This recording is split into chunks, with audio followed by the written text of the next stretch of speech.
राहुल गांधी के हाल के अमेरिकी दौरे में जिस प्रकार से एक पत्रकार के साथ अभद्रता, हाथापाई, बलपूर्वक उसके मोबाइल को छीनकर उससे इंटरव्यू डिलीट करने का प्रकरण प्रकाश में आया है, इसके द्वारा एक बात साफ हो गई है कि संविधान की रक्षा और लोकतंत्र के स्वघोषित अलंबरदार का असली किरदार पूरी तरीके से तार तार हो गया है। यह बात देश की जनता के सामने आ गई है कि ये वही लोग हैं जब जिनके पास प्रचंड सत्ता थी तो मीडिया पर प्रचंड प्रहार था, आज थोड़ी सी सत्ता आई है तो फिर वार शुरू हो गया है। और मैं यह भी कहना चाहूंगा, राहुल गांधी वो नेता हैं जो आदतन विदेश जाते हैं, फितरतन भारत विरोधी घोषित एजेंडाधारी लोगों से मुलाकात करते हैं और अमूमन भारत विरोधी अनर्गल और आपत्तिजनक बातें विदेश की धरती से करते हैं और भारत में मीडिया को दबाव में लेने के लिए जात का सवाल उठाते हैं और विदेश में जाकर हाथ उठाने तक बात आ गई है। इससे यह बिल्कुल साफ हो गया है कि 99 का नशा कांग्रेस पार्टी के सर पर चढ़कर बोलने लगा है। एक सवाल पूछने पर दिल में इतना उबाल, यह दर्शाता है कि आपके मन में किस प्रकार की अधिनायकवादी मानसिकता है। और इस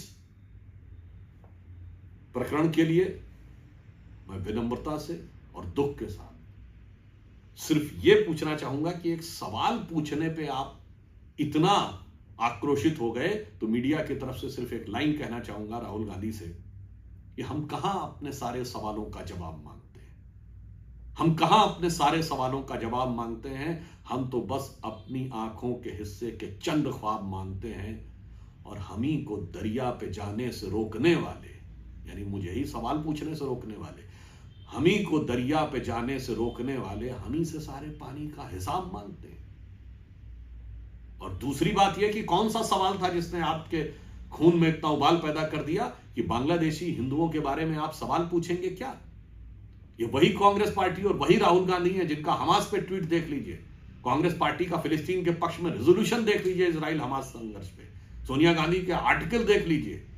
राहुल गांधी के ट्वीट में क्या लिखा हुआ है कि गाजा में किलिंग हो रही है, मानवता की, ह्यूमैनिटी की किलिंग हो रही है, लोग मारे जा रहे हैं।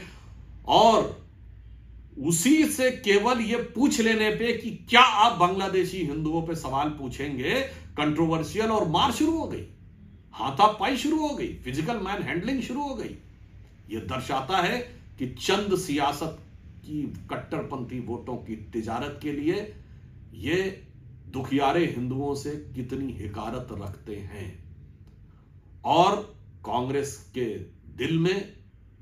जो ये हिकारत है बांग्लादेश के दुखियारे हिंदुओं के लिए, तो मैं उसके लिए स्वर्गीय अटल बिहारी वाजपेयी जी की कविता की वो पंक्ति कोट करना चाहता हूं, क्योंकि ये लोग वो थे जिन्होंने कभी भी विभाजन नहीं चाहा था। तो उनकी कविता की यह पंक्ति है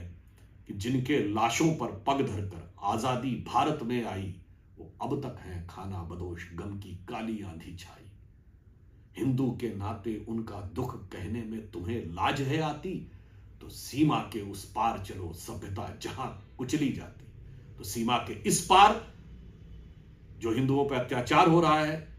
उसमें सभ्यता कुचली जा रही है, और 7 समुंदर पार मीडिया के अभिव्यक्ति की स्वतंत्रता कुचली जा रही है।